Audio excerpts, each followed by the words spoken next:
Então, muito boa tarde. Queria começar por cumprimentar todos aqueles que nos estão a seguir nesta sessão, quer os que estão presencialmente, quer os que estão à distância, por Zoom. Felicitar a iniciativa deste conjunto de seminários, que acho da maior importância, e reanimar desta área da engenharia e políticas públicas e dar-lhe o relevo que eu acho que é essencial e merece. E queria, finalmente, cumprimentar e agradecer vivamente aos nossos convidados de hoje, que imediatamente acederam a estar aqui hoje e dar-nos a sua colaboração, que estou seguro será particularmente interessante. Quando nos referimos a engenharia e políticas públicas na saúde, o termo engenharia é assumido no seu sentido, num sentido amplo. A arte de usar ciência e tecnologia para resolver problemas concretos, pelo que na realidade muitas vezes estamos a falar mais de STEM, numa acessão de ciência, tecnologia, engenharia e matemática na saúde. Há variedíssimos aspectos em que estas áreas confluem, mas no último ano e meio a Covid-19 tornou muito óbvio que a avaliação do risco, os modelos preditivos, a importância dos dados e da monitorização em situações em que frequentemente as consequências da ação só se fazem sentir em prazos mais ou menos dilatados, tudo isto suscita interrogações, um interesse permanente e uma particular atenção, porque está em jogo para cada um de nós a saúde, quando não a sobrevivência. Mas o âmbito desta relação excede largamente a pandemia com que estamos neste momento confrontados. As questões climáticas e ambientais, os níveis de segurança necessários para a introdução tecnológica e a relação custo-benefício, a proteção dos direitos e garantias versus as responsabilidades sociais, nomeadamente nas questões associadas à proteção de dados, são algumas das questões que se colocam hoje com grande pertinência.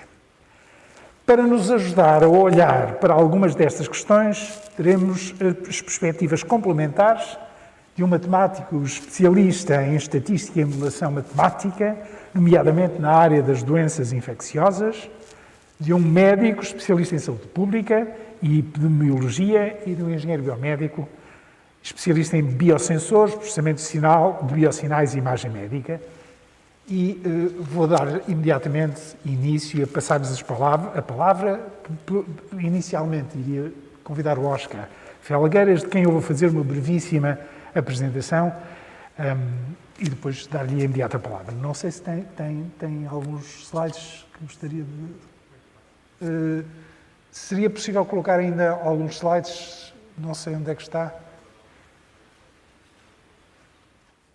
Eu, de qualquer maneira, talvez sugerisse, se não se importasse, eu trocava a ordem e pediria ao Henrique, mas de qualquer maneira faria rapidamente uma apresentação e depois daríamos tempo a que se pudesse ter os slides prontos.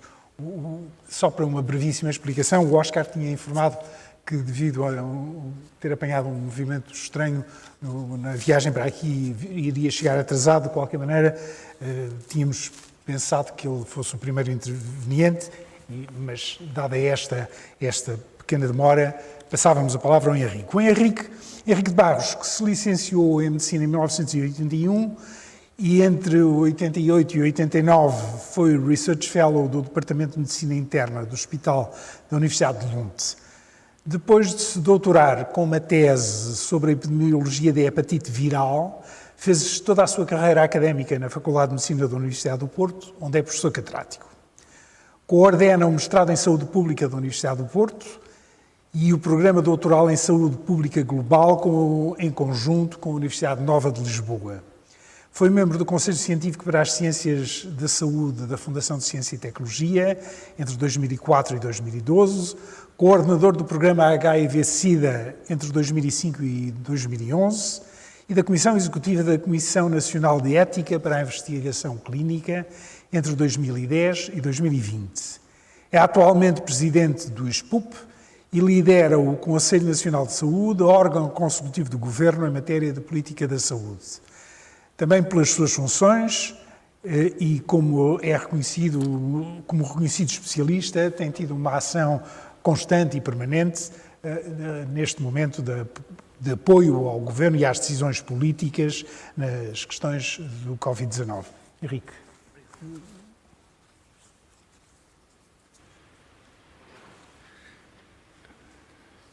Bom, Pedro, muito obrigado, muito boa tarde e obrigado por este convite. É um prazer verdadeiramente poder estar aqui e refletir um pouco com o mundo e com a gente que vive noutros planetas que não o meu. E por isso permitam-me que nestes minutos que o Pedro me propôs eu desse uma ideia de como é que eu vejo esta situação e gostava de lembrar esta citação roubada do Kipling e que é o essencial, digamos, é o resumo melhor que eu conheço da minha profissão, de um epidemiologista e de alguém que faz saúde pública. É responder ao quê, ao porquê, ao quando, como, onde e quem. E se pensarem um pouco no que temos vivido nos últimos tempos, verão que o essencial das nossas preocupações anda em torno de respostas a perguntas que começam com estas palavras. É interessante pensarmos até pela natureza dos trabalhos que aqui nos juntam, que a saúde pública é uma espécie de clínica das populações. Um médico, um clínico, e aliás o termo clínico, como sabem, significa debruçar-se sobre, não é? Fazemos isso pessoa a pessoa quando fazemos clínica, podemos fazer o mesmo com as populações. E da mesma maneira que há pessoas doentes, há pessoas com mais saúde, há pessoas com menos saúde, há pessoas com problemas no tempo, há pessoas com problemas agudos, as populações têm exatamente as mesmas coisas. E da mesma forma que nós tentamos compreender as pessoas comparando-as, também compreendemos as populações comparando-as. E nem sempre isto é compreendido na sua complexidade, porque uma população não é o somatório de um conjunto de indivíduos, é muito mais do que isso, e ganha, adquire características exatamente pela natureza das interações, pela complexidade do sistema e dos sistemas que surgem. No início da pandemia foi escrito isto que eu acho que também a resume muito bem, não é? Nós estávamos a viver e continuamos a viver aquilo que os economistas consideram um exemplo clássico de incerteza radical. E de facto, era um modelo extremamente complexo, uma emergência, sobretudo uma emergência que resulta de uma transição entre espécies. Brutalmente um salto no desconhecido. Digamos, olhando para trás, já vimos as coisas correrem nas mais variadas direções.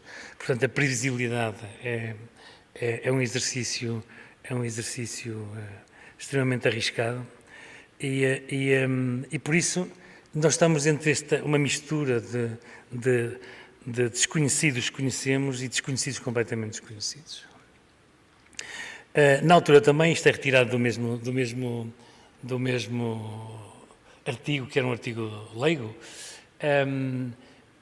a pergunta que se fazia era, por exemplo, como exemplo de um conhecido desconhecido, ou seja, algo que nós não conhecemos, mas somos capazes de conhecer, era responder a esta pergunta, que por acaso, entre nós, só respondemos a olho, digamos assim. É quantas pessoas aceitariam um aviso para usar máscaras em público. Como se vê aqui, a maior parte das pessoas fizeram isso. Mas as coisas são muito mais complicadas. E, sobretudo, estamos num espaço de não sabermos sequer o que não sabemos. E, curiosamente, ainda estamos assim, por estranho que possa acontecer. Isto aqui é uma pequena brincadeira para o Oscar, que é retirada de uma das Bíblias para nós, do lado das doenças infecciosas, da modelação matemática, porque, digamos, o que faz a diferença ou aquilo que nós não temos, e era bom que daqui a 10 ou 20 anos tivéssemos fortemente instalado, eram grupos em que simultaneamente houvesse quem percebesse muito de infecções e quem percebesse muito de modelação. Neste momento temos isto, mas separado, não é? E o casamento é difícil de fazer. Mas reparem, este livro, que é um livro clássico, absolutamente clássico, diz esta coisa que é extraordinária, não é? No fundo diz que é impossível prever a dinâmica de uma pandemia, de uma epidemia e de uma pandemia. E quando se está a pedir isto a alguém, e quando a gente diz que o faz, alguém está a enganar de certeza.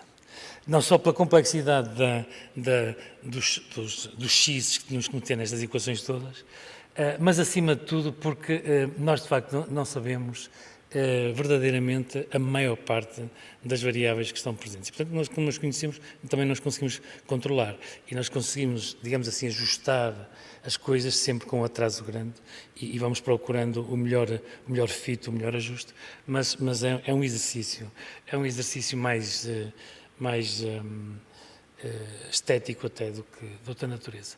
E de facto conclui-se isto, e pegando numa coisa banal, não é, que é a gripe, que na verdade é impossível prever com precisão o curso de uma epidemia e sobretudo quem são as pessoas que vão ser afetadas. E precisamos ter a noção disto, não é, de que aquilo que nós sabemos ainda não é suficiente para estarmos seguros. A propósito disto, eu lembrei-me de um livro que me impressionou muito, que é de um homem que foi, Stuart Feinstein, que foi muitos anos cenógrafo e nos tempos livres ia ouvir, estava na Califórnia e foi ouvir uma coisa como esta, digamos, e ficou absolutamente apaixonado e acabou pela biologia molecular e acabou como professor, dos grandes professores de biologia molecular em Colômbia, deixou há pouco tempo. E escreveu este livro admirável que se chama A Ignorância. A ideia dele, ele organizava uns seminários em Colômbia em que convidava pessoas muito verdadeiramente peritas na sua área e fartou-se de ouvir dizer aquilo que ele sabia que elas iam dizer e passou a perguntar-lhe logo assim, diga o que é que você não sabe, fale-nos sobre o que é que você gostava de saber. E depois ele juntou um pouco estas histórias todas, mas eu trago aqui isto também por outra coisa, não é? Porque ele falava muito nos vários tipos de ignorância. E nós, neste momento, e enfrentar, e sobretudo isto é relevante por causa das políticas depois que podem ser desenhadas, é enfrentar este desconhecido, que nós essencialmente não temos instrumentos para verdadeiramente prever, porque pode ser absolutamente novo. Temos que pensar na ignorância que resulta da estupidez, mas há outros tipos de ignorância. Quer dizer, há uma ignorância que é criativa, essa ignorância que procura encher o espaço onde está ausente o conhecimento. E ele cita aqui um físico, o James Clerk Maxwell, que dizia que, de facto, a consciência da ignorância é o prelúdio dos verdadeiros avanços. E, portanto, as políticas que nós vamos fazer neste momento, em função das respostas, têm que ter, digamos, esta epígrafe, têm que partir desta ideia de que nós temos de ser capazes de funcionar sabendo que estamos a encher o espaço da ignorância. E não temos tido muito essa humildade e essa capacidade de negociarmos uns com os outros, de partilharmos uns com os outros a ignorância criativa, a ignorância estimulante, a ignorância de que resultará conhecimento. E há Neil Pearce, que é um epidemiologista muito conhecido no mundo em que eu me movo, e que tem esta ideia que lembra um pouco outras formas de contar esta história, como sabem, mais associadas à ideia das chamadas discussões do sexo dos anjos, que é esta ideia de quando a casa está a arder, nós às vezes pomos a discutir a melhor teoria para mudar a lâmpada e não resolvemos o problema. Não é? E isso também é outra ponta, digamos, é o outro lado das circunstâncias em que ou ficamos agarrados aos paradigmas que temos e tentamos encaixar as coisas neles e mesmo que a gente não encontre uma boa solução, continua a procurar por ali e não sai daquele lugar, ou, pelo contrário, às vezes tomamos a outra posição, é que agarramos à discussão meramente teórica, não é? E deixamos a casa arder enquanto estamos à espera de encontrar essa melhor solução. Mas no meio disto tudo meteu-se uma coisa, neste tempo, meteram-se duas coisas, se me permitem, que tornam tudo isto, ou dão a tudo isto uma luz diferente. A primeira é, para além da ignorância, a mentira deliberada. Não, não o erro honesto, mas o erro desonesto, a mentira deliberada. Reparem que em 1 ou 2 meses depois que começou a trabalhar em todas estas coisas, a quantidade de artigos que foram retirados, mesmo das revistas consideradas de referência, é absolutamente inusitado no período de tempo em que isso ocorreu. E se lembrarem de toda a história, por exemplo, só para citar um caso da hidroxicloroquina, dá-nos uma ideia de como é que as decisões e a adesão às decisões foi feita, não é? As pessoas passaram de criminosas por não darem a hidroxicloroquina para uma situação em que provavelmente se irá verificar que mal não fez especial, mas isto não é verdade, porque enquanto andamos entretidos com uma coisa que não serve para nada, não fazemos as coisas que são precisas. Portanto, na prática faz mal. E se virem uma imagem que ainda há pouco apareceu na televisão, Portugal ofereceu não sei quantos milhares de doses de remdesivir à Índia, isso é aquilo que nos está aos amigos, não é? Porque não serve para nada, portanto, como nós a compramos, agora oferecemos-la para fazer de conta que estamos a fazer qualquer coisa. Mas fomos verdadeiramente vítimas deste tipo de pressão, uma eventualmente mais honesta, porque é a incerteza, a preocupação, a ansiedade de encontrar uma solução, e outra é o retirar de vantagens inesperadas. Porque estamos verdadeiramente nisto que se chamou a ignorância pluralística, não é? A ideia de que nós achamos que os outros acham qualquer coisa, mesmo não sendo verdade, e por isso nós calamos-nos e vamos fazendo o que julgamos que os outros também farão, e andamos em torno disto. Quebrar aquilo que aqui é proposto como o ser suficientemente cético foi visto também, para quebrar estes ciclos de adesão a uma espécie de ignorância pluralística, foi visto, neste caso concreto da pandemia, muitas vezes, como uma arma de arremesso associada a adjetivos antipáticos, como negacionismo e coisas desse género, que têm outra dimensão. Quando, na realidade, a grande pandemia sobre a qual nós nos devíamos debruçar para perceber alguma coisa foi esta, e esta imagem de há praticamente 40 anos em Manhattan, no ferver maior da SIDA, tem a resposta, não é? Precisamos de investigação, não precisamos de histeria. E o que nós tivemos foi muito mais histeria do que investigação, infelizmente, embora às vezes não parecesse, porque as máquinas de comunicação fazem bem feito. Bom, eu só queria roubar-lhes mais 2 ou 3 minutos, lembrando o que não sabemos e como é interessante olhar para trás. Reparem, se nós olharmos para trás, para o que se passou há um ano, vemos exatamente os mesmos problemas, desculpem que isto se formatou ali, que estamos a ver agora, é que são as tais idades dos 20 aos 24, dos 25 aos 29, que têm muito mais infecção, e a gente agora diz, pessoas que não estão vacinadas. E já na altura não estava ninguém vacinado. Mas é exatamente igual. E continua a ser igual também isto que se vê aqui, não é? São os imigrantes que infectam muito mais, o valor observado era 3 vezes acima do esperado. Não refizemos as contas, mas se refizéssemos, isto voltava a ser verdade, e aquela imagem que tivemos todos de Odmira mostra-nos bem que provavelmente não estarei aqui a exagerar. E reparem, há um ano, ou seja,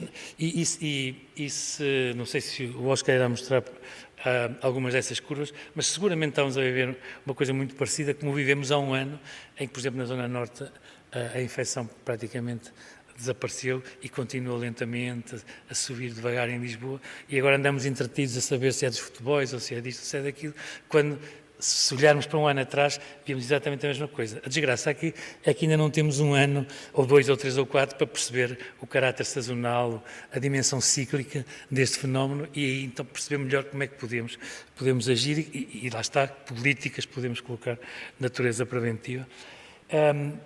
Isto parou um bocadinho, trazia-lhes aqui esta grande discussão sobre o efeito dos transportes, mas o que é verdade, e vem na sequência, e isso era inequívoco, é que a deprivação social, já há um ano e tal, talvez março, junho de 20, quando nós fizemos esta análise, a deprivação social é que era o fator de risco verdadeiramente para ter a infecção.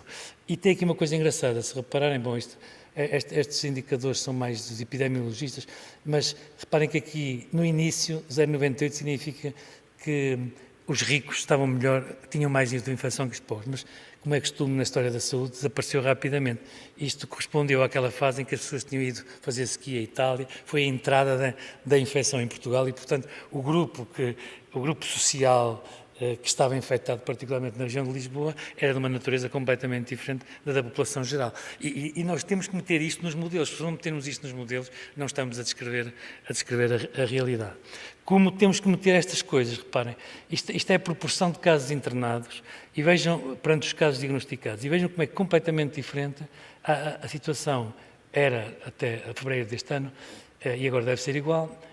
A situação, por exemplo, em Lisboa e no Norte. No Norte internava-se muito menos proporcionalmente do que se internava em Lisboa. E, pelo contrário, no Norte internava-se muito mais em cuidados intensivos proporcionalmente do que se internava em Lisboa. E nunca viram, basicamente, dizer que aqui estava tudo, que não havia lugares para ninguém. Parem, a política de resposta é completamente diferente e tem a ver com a natureza, com a forma como se exerce, neste caso, a resposta clínica, não é? Em Lisboa internavam muito e mandavam pouco para cuidados intensivos.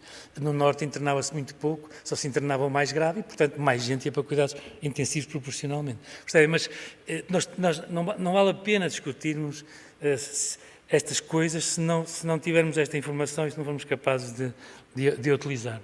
E depois, naturalmente, isto também se sabe há muito, não é? Agir em função da realidade local. Mas o agir em função da realidade local, como se vê aqui, que é a frequência da infecção, e o estar verde ou não estar verde, é o risco que se está a correr, como compreendem, tem a ver com a idade das pessoas, com uma série de coisas.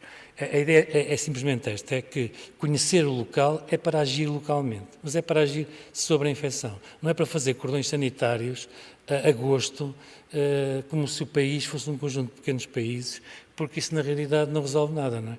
Para que se nós não formos capazes de agir sobre os locais, sobre as pessoas que estão infectadas e sobre as cadeias de infecção, só nos resta uma coisa, não é? Que é pôr um cordão sanitário. Isto compreende-se. Sabe, os cordões sanitários foi a primeira resposta no século XIV e a seguir, esta foi na Itália do Sul, um bocadinho mais a sul, mas depois na Itália ainda mais a norte que Veneza, inventou-se no século seguinte os passaportes sanitários que a gente agora vai usar também alegremente, como sabem, e que existem desde o século XV.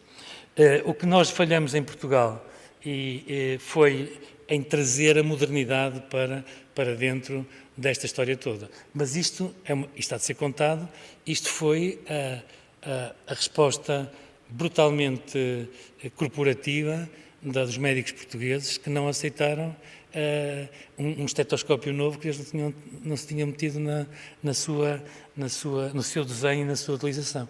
E é de facto dramático porque seguramente que se isto tivesse funcionado como devia, nós já tínhamos a STEM Covid-2, que já funcionaria ainda 1000 vezes melhor do que a primeira, que já por si funcionava e funcionaria bem. Portanto, nós perdemos uma oportunidade de entrar em alguma modernidade. Só para acabar, e mesmo para acabar, como é que nós decidimos? Decidimos muito emocionalmente. Reparem, hoje já toda a gente está a dizer que é preciso fazer testes em Lisboa. E fazer testes e testagem de massa, sem sequer ser capaz de responder a estas perguntas, que são as perguntas que todos vamos fazer, que é para que é que eles servem, qual é o papel das pessoas assintomáticas, será que os testes que nós temos são os apropriados para essas pessoas? Porque uma coisa é identificar uma doença numa pessoa que tem sintomas, outra coisa é identificar uma doença numa pessoa que aparentemente está saudável, como sabem, da vossa própria experiência. Somos capazes de explicar às pessoas que os testes só são relevantes no sentido de se prolongarem no tempo se forem positivos, porque se forem negativos amanhã podem ser positivos. E as pessoas estão preparadas, estão capazes de entender isto e não dizer, bom, já fiz um teste, é negativo. Depois, na discussão, posso-vos contar algumas histórias do passado com respostas sobre isso, noutras civilizações.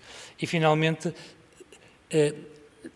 perceber que o que a gente percebe muitas coisas, que isto não há universalidades e estas coisas têm o seu papel e têm o seu interesse e têm a sua eficiência de acordo com os locais, as circunstâncias, o tempo, o modo como são utilizados. E exatamente para acabar, só dar-lhes um exemplo do que se passou aqui na Universidade.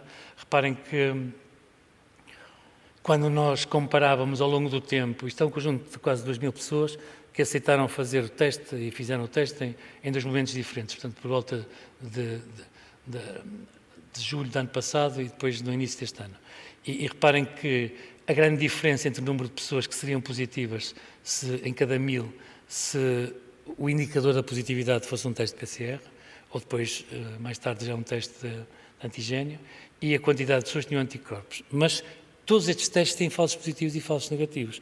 E aí é que a modelação matemática e algum trabalho estatístico nos permite, por exemplo, perceber isto, não é?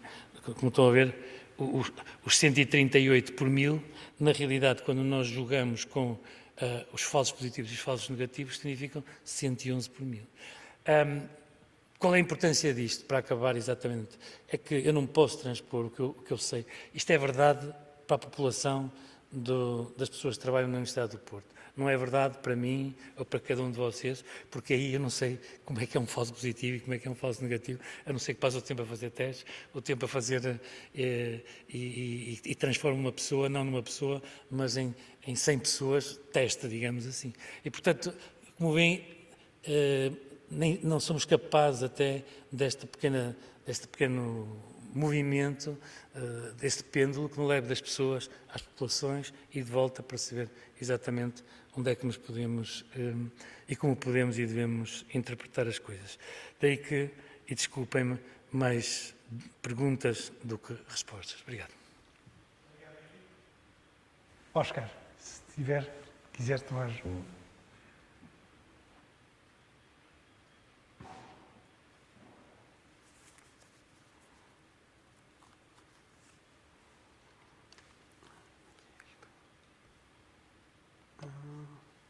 Aqui. Ok.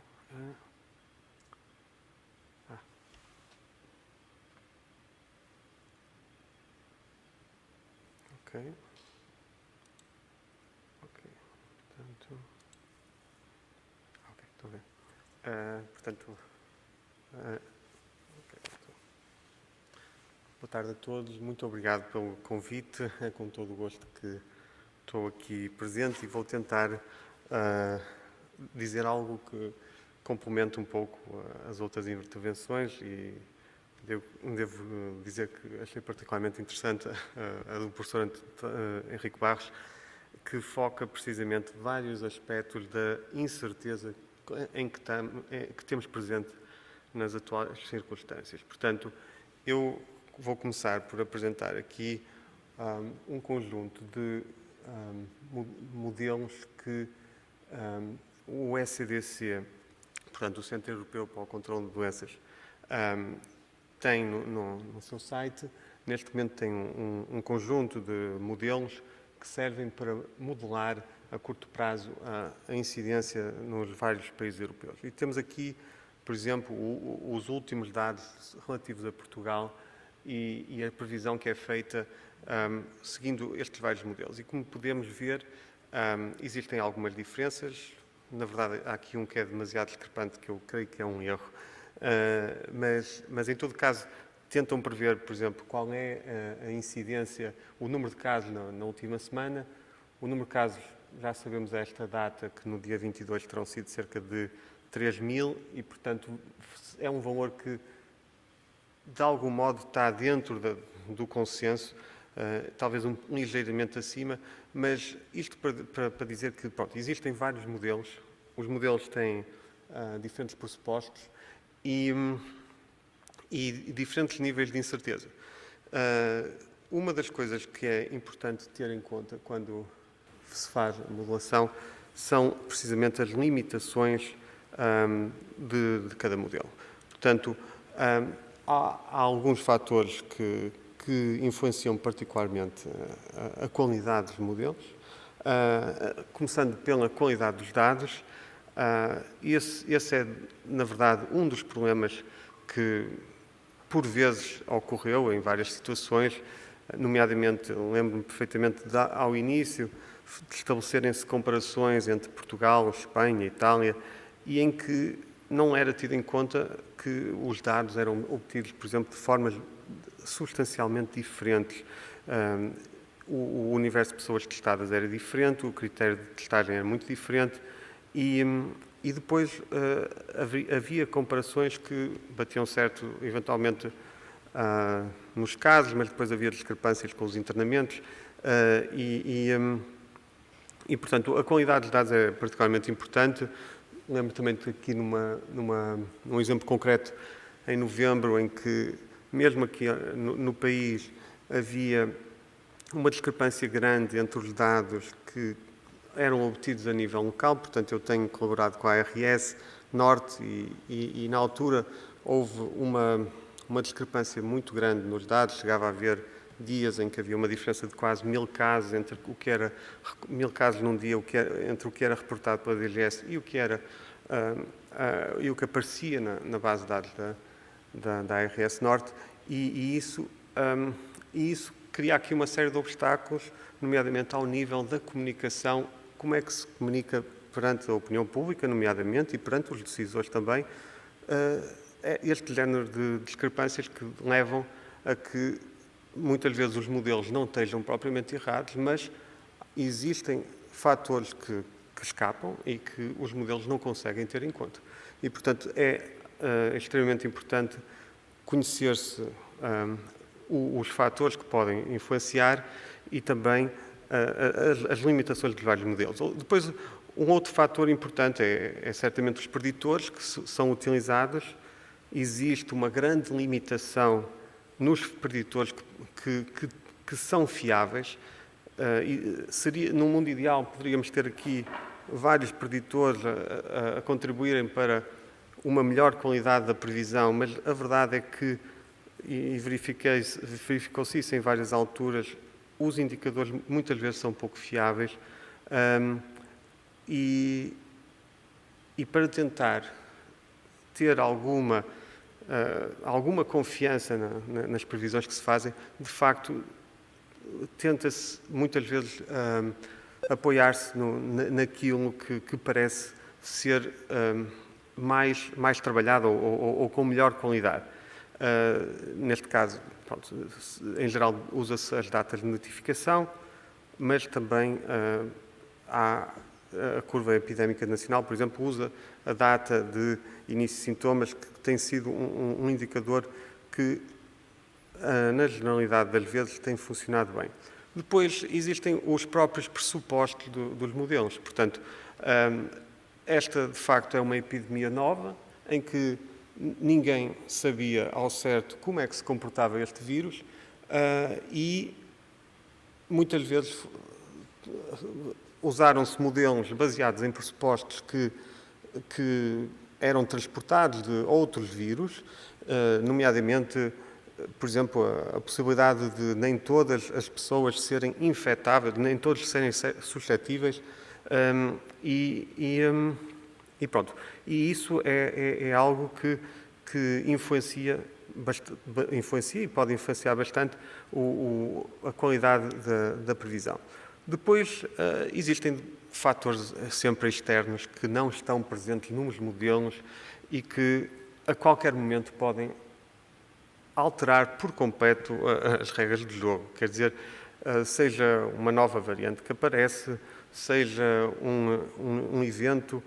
E lembro perfeitamente, por exemplo, talvez da altura mais complicada em termos de previsão ao longo desta pandemia, terá sido provavelmente o Natal, este último Natal, em que, de facto, houve ali uma semana em que tivemos quase sem dados, ou pelo menos a qualidade dos dados caiu significativamente porque muita gente não foi logo testada ou não procuraram ser testados ou simplesmente houve aqui uma quebra do padrão habitual que tornou aquela situação particularmente imprevisível e, portanto, tivemos no intervalo entre o Natal e o Ano Novo um pouco às escuras e isso também contribuiu, de certo modo, para que o resultado não tivesse corrido particularmente bem nessa altura. Portanto, eu vou só apresentar alguns slides sobre daquilo que tem sido usado mais frequentemente e que tem servido como principais indicadores aqui no país. Portanto, se olharmos para os boletins da DGS que saem diariamente, os dois indicadores que estão na matriz de risco são a incidência e o RT.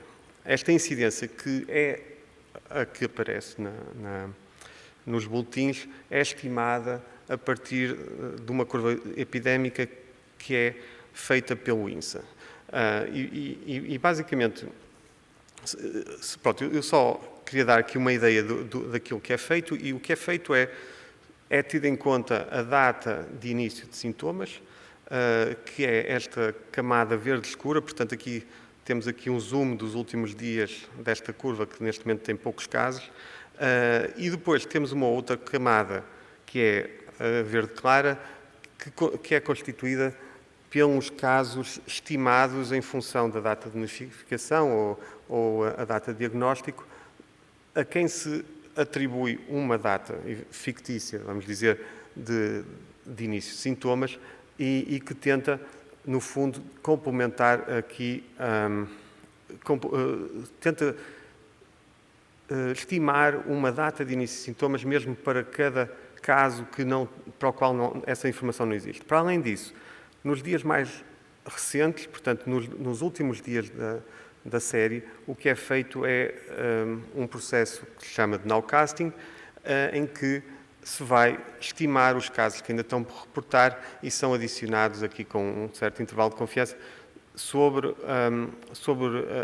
a segunda camada. E, portanto, com isto ficamos com uma estimativa daquilo que terá sido o início de sintomas nos últimos dias. E, portanto, é com base nesta curva que depois é calculada a incidência nacional, e assim como o RT, que é também baseado nesta curva. E pronto, temos aqui a evolução.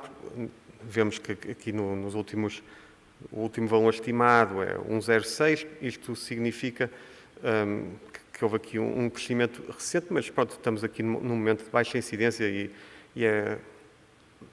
não é particularmente preocupante neste momento um crescimento desta dimensão, vamos dizer. Agora, existem, de facto, alguns indicadores que, por exemplo, estes modelos que apresentei, que são feitos a nível internacional por várias instituições, não têm em conta. E, por exemplo, um deles é o padrão de testagem. Em geral, isto não é utilizado. Muitas vezes utilizam, por exemplo, dados de mobilidade da Google para incluírem como preditores, mas, por exemplo, esta questão da positividade muitas vezes não é utilizada e como podemos ver aqui, isto é o número de testes feitos diariamente, existem alturas em que o padrão de testagem varia mesmo muito. Portanto, principalmente nos últimos tempos, em que temos rastreios feitos em escolas e noutros contextos que perturbam, de facto, os dados e qualquer conclusão que se tire a partir daqui. Também, pronto, e só concentrando aqui nos testes em particular, existe também, por exemplo, o simples facto de, neste momento, serem usados testes rápidos que não eram usados no início da pandemia. Se repararem aqui, isto é uma média a 7 dias de testes PCR. Esta é a curva vermelha e depois a curva verde é os testes rápidos. Portanto, no início da pandemia os testes rápidos nem sequer existiam. Agora tornaram-se uma ferramenta que muitas vezes dá, de facto, origem a muitos falsos positivos e que sempre que dá positivo este teste tem de ser repetido e feito um PCR para se comprovar que é positivo. Em todo caso, a simples utilização deste género de testes afeta bastante a forma como conseguimos detectar os casos. Portanto, é um pouco complicado, nomeadamente quando não se tem dados, por exemplo, de positividade de um tipo de testes e do outro, fazer a modelação. Pronto. Pronto, e só para dar ideia, relativamente à positividade, a evolução que houve, chegámos a ter alturas com uma positividade de 20%, neste momento temos uma positividade na ordem de 1%, pouco mais, e de facto, este género de diferença, este género de diferença tem um impacto suficiente para alterar fundamentalmente as conclusões que se tiram de qualquer modelo que esteja a ser considerado. Pronto, e isto, no fundo, era só para dar realmente aqui um exemplo da incerteza ligada aos modelos e fatores que podem contribuir para que as conclusões tiradas sejam diferentes. Pronto, e só para dar aqui um toque final diferente, um outro género de modelação que eu pessoalmente também fiz sobre o qual me debrucei e tentei criar aqui alguma coisa que pudesse ser útil, era olhar para as incidências dos concelhos e tentar, de algum modo, interpretar o contributo geográfico na incidência.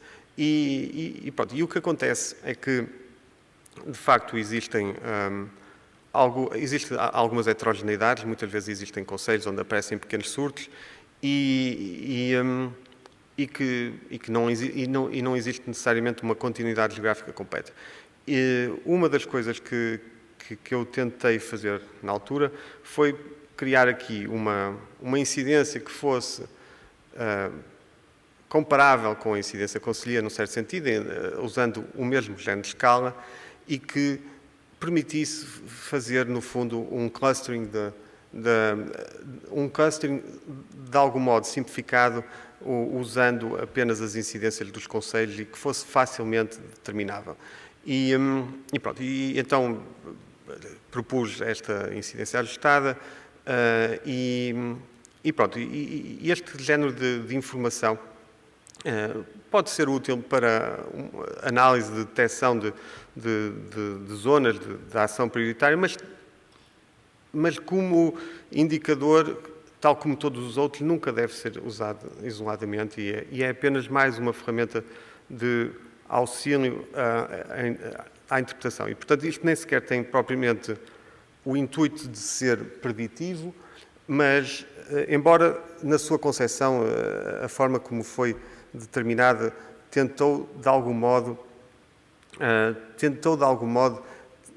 fazer um peso da incidência de um concelho e dos seus vizinhos, de modo a que tivesse alguma relação com aquilo que se prevê acontecer 14 dias depois. Portanto, ao nível do concelho, é ainda mais difícil, em geral, fazer previsões acertadas, porque, de facto, existem muitas correlações espaciais que devem ser tidas em conta e que, por vezes, têm mais peso do que propriamente a incidência propriamente do concelho, ou seja, do que a tendência que o próprio concelho tem a cada momento.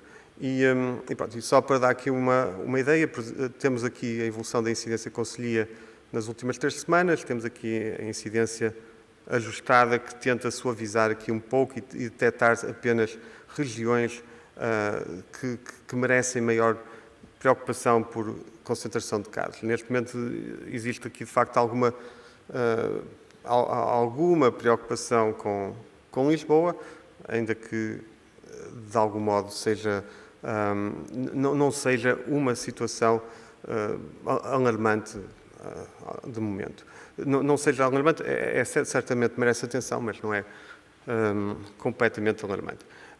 No entanto, pronto, relativamente a isto, o que eu diria é que acho importante que haja atenção sempre aos indicadores, que eles sejam tidos em conta na ação que se faça pronto, e relativamente aqui à situação concreta, por exemplo, de Lisboa, acho que faz sentido, por exemplo,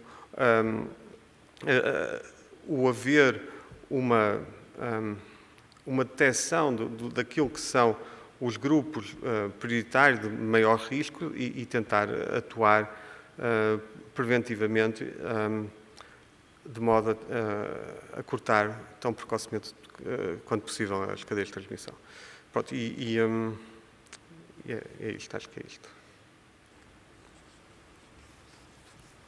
Ok. Muito obrigado, Óscar. E agora, para terminar, vamos ouvir o João Paulo Cunha. João Paulo licenciou-se em Engenharia Eletrónica e Telecomunicações na Universidade de Aveiro, onde se doutorou e agregou posteriormente. É professor de Bioengenharia e Engenharia Eletrotécnica e de Computadores na FEUP e investigador do Inesctec, onde coordena o grupo BRAIN, de Biomedical Research and Innovation. Esteve na fundação e na direção do Portuguese Brain Imaging Network e é professor visitante de Neurology Department da Faculdade de Medicina da Universidade de Munique. Esteve na origem de várias startups, nomeadamente através do licenciamento de tecnologia inovadora, desenvolvida no seu laboratório, tais como BioDevices e Lof Intelligence, Lab on Fiber e InSignals. O João Paulo vai, com certeza, dar-nos uma perspectiva bastante diferente e vai ser interessante depois ver as diferenças de perspectiva. João Paulo. Muito bem, muito obrigado. Quero começar por agradecer ao professor Pegadas Oliveira o convite para vir tratar um tema que me é próximo. O título que eu consegui pôr cá fora é este, anda à volta de uma tecnologias wearable, que nós chamamos wearable, vestíveis, embora vamos ver que não é bem só vestíveis. E depois um bocadinho da descrição, eu basicamente pus só 2 pontos, um bocadinho à volta do que é que são estas tecnologias wearable, e depois chamar a atenção que nem todas as tecnologias wearable são utilizáveis para objetivos de saúde e de cuidados de saúde, e depois então descrever algumas oportunidades que fomos tentando explorar de Science-Based Impact nesta área dos wearables para cuidados de saúde, e depois eventualmente na parte de discussão discutimos um bocadinho o potencial disto vamos então olhar um bocadinho para os wearables. Uma possível discussão, uma possível, digamos, caracterização são dispositivos eletrónicos que podem ser vestíveis, podem ser embebidos na roupa, podem ser até tatuados na nossa pele ou até colocados dentro do nosso corpo para extraírem algum tipo de informação do nosso corpo humano. A área porque é que eles estão muito ligados à Internet of Things, porque grande parte deles são conectados e, portanto, a partir daí eles entram nesta classe que nós chamamos de Internet of Things e que hoje em dia nos está a invadir em todas as áreas da nossa atividade. Acho que todos nós tivemos a experiência de, ao longo dos anos, irmos a estes pequenos espaços nas Apple Stores, procurar acessórios para os nossos telemóveis, e alguns deles, muito poucos deles, há uns anos, serviam para monitorizar algum tipo de variável do nosso corpo humano, mas isto foi crescendo.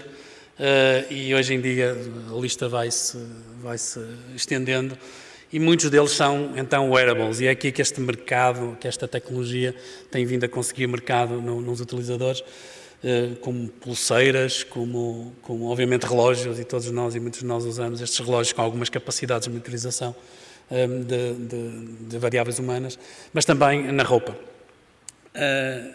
Os relógios têm sido aqueles que têm tido mais impacto. E o mercado tem vindo a crescer, como podem ver. Estamos precisamente na fase em que a previsão diz que a subida, digamos, o ritmo de subida deste mercado dos wearables vai ser maior durante os próximos anos. Estamos aí nos 50 mil milhões e iremos passar para cerca de 100 mil milhões de mercado em 3, 4 anos. Para termos uma ideia, só as 2 marcas mais conhecidas, a Fitbit foi das primeiras empresas desta área dos wearables, vendeu nos últimos 3 anos, até 2019, 40 milhões de unidades, e a toda poderosa Apple vendeu cerca de 60 milhões de iWatches, e portanto para termos uma ideia da quantidade de dispositivos destes que está no mercado neste momento, e por isso é que este mercado é bastante grande. Mas se formos ver para que é que isto se usa com impacto em saúde, com impacto em cuidados de saúde, vamos pôr de fora o que é fitness, o que é estes trends mais mais de wellness e vamos olhar para aquilo mesmo de clínico ou com algum tipo de utilização na área da saúde, vemos muito pouca coisa. E eu acho que isto é algo que quando nós fomos estudar isto há uns anos, nos admirou. Ainda hoje, com artigos relativamente recentes, fevereiro de 2019, é logo reconhecido à cabeça que, apesar de se saber que a previsão de dias de estadia no hospital pós-operatória está correlacionada com o número de passos que os doentes darão no primeiro dia do pós-operatório, isto não é medido, quase. E há pequenos estudos de 100 pessoas, 100 doentes, e não há mais nada. Também na JAMA é logo reconhecido que para a área cardíaca os monitores cardíacos mais usados, o wearable, têm limitações e que é muito difícil obter medições com qualidade destes medidores do wearable. Isto, se formos agora para algo muito recente, a toda poderosa Apple tem vindo a tentar meter os iWatches na área da saúde e nos impactos clínicos. Este é um estudo que já dura há mais de 4 anos e o que eles apresentaram agora muito recentemente são 118 doentes, apenas na área de Parkinson, numa área que eu estou bastante próxima.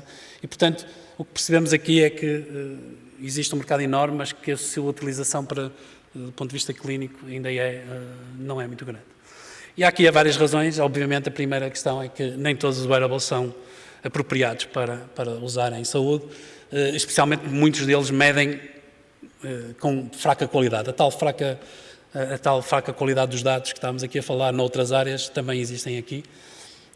E, portanto, nós dedicamos a estudar um bocadinho os wearables que nós chamamos wearables para a saúde ou wearable health devices. E aqui sim são os wearables que são pensados ou que têm alguma qualidade que podem ser usados para apoiar decisão clínica, com 2 tipos, ambulatório, portanto, tudo que se podemos vestir, se podemos usar, então a monitorização ambulatória digamos, a mais importante, mas também existem exemplos destes para terapias e também para cuidados agudos, em alguns casos. Este foi o objeto de um artigo que nós publicamos em 2018, o meu aluno Duarte Dias liderou este trabalho. Este artigo tem sido exatamente à volta desta questão, dos wearable health devices. É neste momento o artigo com mais citações no Google Scholar nesta área, com este termo específico. E basicamente o que nós encontramos foi que havia já alguns dispositivos que tinham qualidade suficiente e que eram usados em estudos com impacto clínico. Temos aqui alguns exemplos, desde coisas que se usam no ouvido, lentes que se usam para medir glucose, os patches da parte de cardiologia também são bastante usados, também t-shirts e outro tipo de dispositivos que são usados mais para a área da cardiologia. No entanto, os estudos não eram muitos estudos.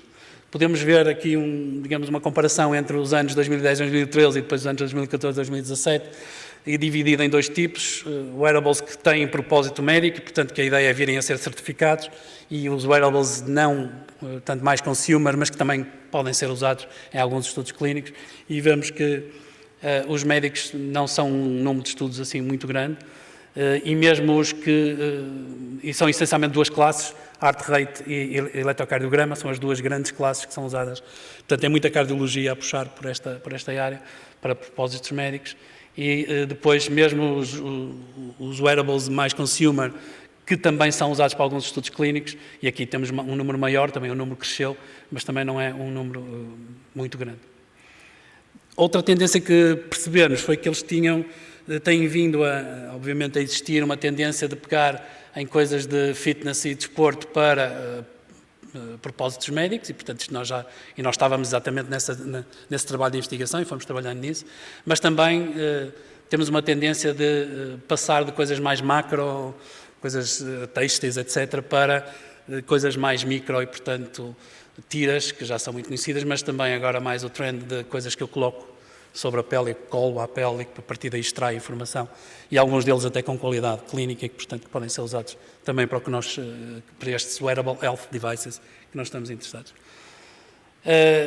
Só para dar exemplos das outras 2 áreas, que são os implantáveis e os de fazer tatuagem. As tatuagens ainda estão muito no início e, portanto, ainda há muito trabalho apenas, digamos, mais de desenvolvimento científico.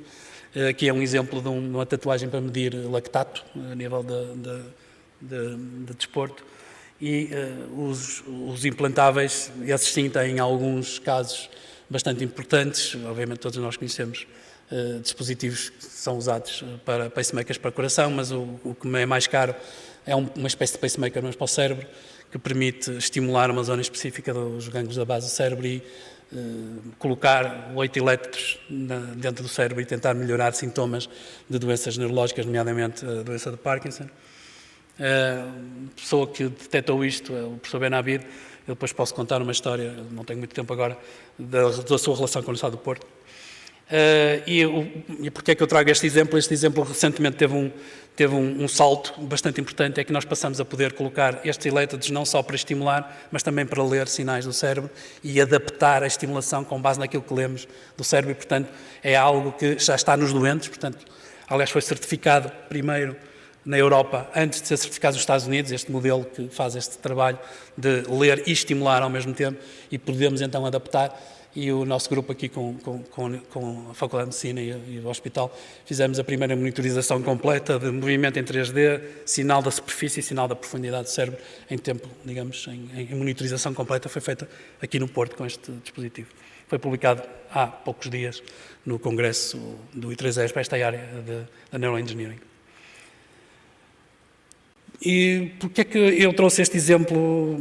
Há mais uma outra razão, é que do lado na Califórnia o que está a acontecer é que alguém está a tentar passar este tipo de sistema implantável, o Wearable Health Devices, em vez de ter 16 ou 8 canais, para ter 1024 ou 2048 canais. Isto é um salto quântico, quando for, obviamente, uma realidade do ponto de vista de utilização em humanos. Neste momento já foram investidos 158 milhões de euros nesta empresa, Neuralink. Eu trago aqui não porque estas empresas muitas vezes desaparecem rapidamente, mas porque a pessoa que está por trás disto é alguém que nós todos conhecemos e que em 2007, quando meteu dinheiro na Tesla, também ninguém achava que aquilo ia ter alguma repercussão, e nós sabemos o que aconteceu agora. Portanto, temos alguma esperança que esta questão dos Wearable Health Devices venham a mudar, nomeadamente esta questão dos neuroestimuladores. A segunda parte que eu tinha aqui, se o tempo ainda me permitir, era dar-vos rapidamente conta de algumas oportunidades que fomos explorando para ter algum impacto usando wearables nos cuidados de saúde. O meu laboratório faz várias coisas, mas hoje estamos focados aqui nos Wearable Human Sensing.